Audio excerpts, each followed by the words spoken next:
There's a surprising thing happening in a depressed person that contradicts anything that you've seen would be normal. A depressed person will actively reject success because to win introduces intense anxiety and uncertainty, while to fail feels completely familiar and safe. Think about how frustrating that looks in real life. You offer someone dealing with depression or a low mood a genuine compliment, piece of good news, or a gesture of kindness. And instead of accepting it, they instantly pull away, they get agitated, or bring up an old disagreement. From the outside, it looks like they're deliberately sabotaging the situation or the relationship, or choosing to be miserable. I looked into this. This is frustrating, and there's a name for it. In cognitive psychology, they call it the depressive self-focusing style. Amazing. I recently observed a depressed adult playing games, and I'm going to share with you exactly what I saw. It's shocking.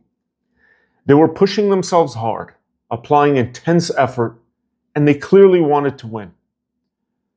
But the moment they actually succeeded, the reaction was completely flat. There was no celebration. There was no smile. They didn't even show a single shred of happiness or even satisfaction after winning.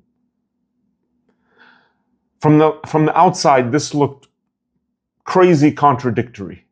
There was something clearly wrong, but you just can't put your finger on it until you see it over and over again.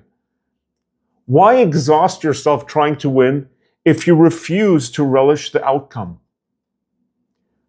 Well, if you look closely at how attention and self-image interact in a low mood or depression, the reason behind this crazy behavior makes perfect sense. They're playing to achieve the goal, but they cannot afford the psychological cost of celebrating the victory. Sorry, I didn't mean to embellish my opinion of the behavior. It's unusual. They stay flat because a flat line is the only place that protects them from emotional extremes. Today, we're going to break down the exact cognitive processes behind this pattern. Why the depressed mind treats success as a distraction, and the steps required to break this cycle and finally get your or their attention back or someone's attention back to where it should be. This is so unfortunate. So unfortunate. And if you see it, it's just unnerving. Normally, looking inward is a healthy thing, right? Person uses self-focus or inward looking to manage goals, to fix disruptions, and to handle frustrations. Looking inward is supposed to help them self-regulate so they can fix the problem and pursue important goals. Great, but not with depressed people. Let me back up for a minute here. True depression specifically happens after a significant loss. When a person loses the source of their emotional security, identity, their self-worth, and when they can't replace it, that source of those things, they fall into a pattern of constant repetition, trying desperately to recover what is permanently gone. It's a sad state of affairs. But what they lost cannot be recovered, they find themselves completely unable to break the cycle. This leaves them locked in a state of constant, daily confrontation with an insoluble problem.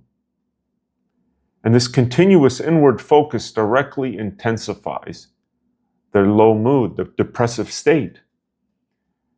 And it turns into severe self-blame eventually, because they blame themselves for the loss. That's a cognitive distortion. But it happens. So the depressed person, or the depressive self-focusing style that they have, means that person maintains high self-focus after a failure, but then shifts to low self-focus immediately after a good thing happening or a success, right? Failure, self-focus. Good thing happening or something good, successful, outward focus.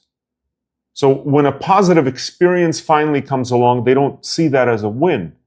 They look at that success as a distraction, something that just gets in the way of the mental work they're doing to try to solve their problem, or that big insoluble problem, or whatever problem it is. To keep their focus where they think it belongs, they will actively avoid self-focusing after a positive outcome occurs. So they dislike self-focusing after a success.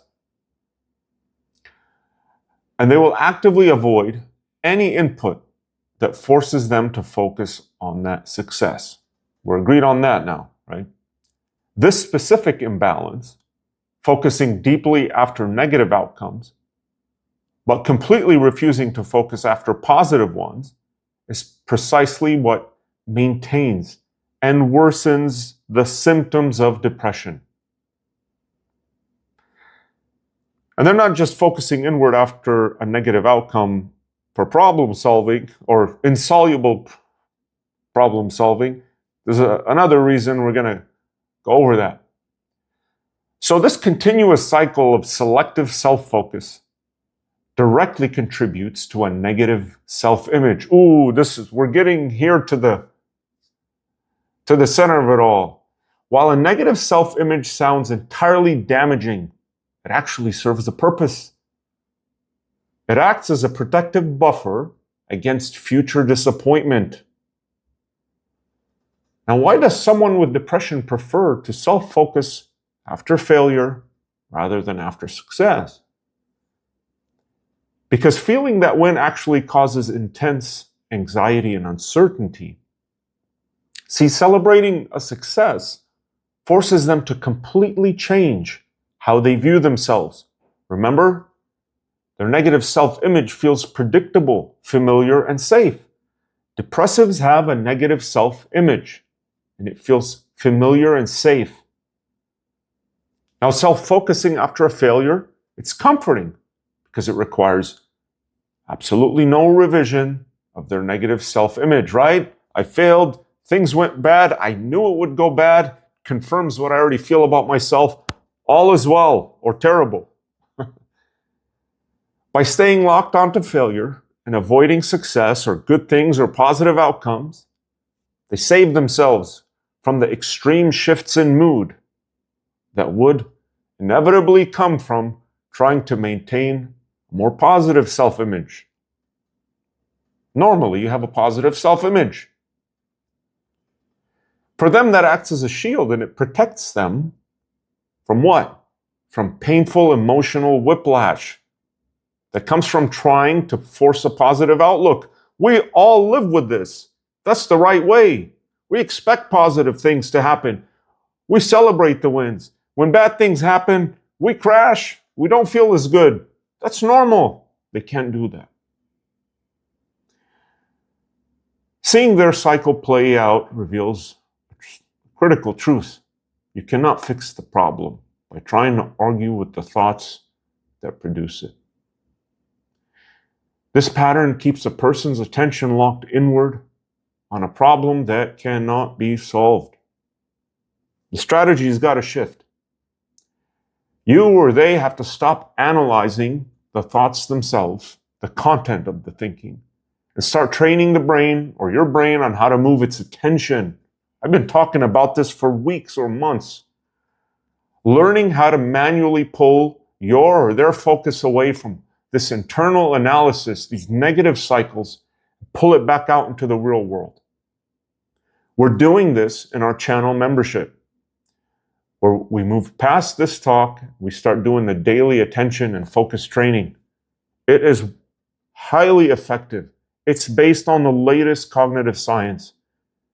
And you learn exactly how to stop monitoring your internal thinking and your mood. Or if it's a friend or family member or your partner, they will learn that. And stop monitoring the mental analysis and the self-focus and lock their mind onto what's right in front of them. So if you want the specific step-by-step training drills to break this pattern, or if you want to help someone and take back control over your own mind or their mind, join our channel membership today. First advanced program, the attention control program, is ready for you right now.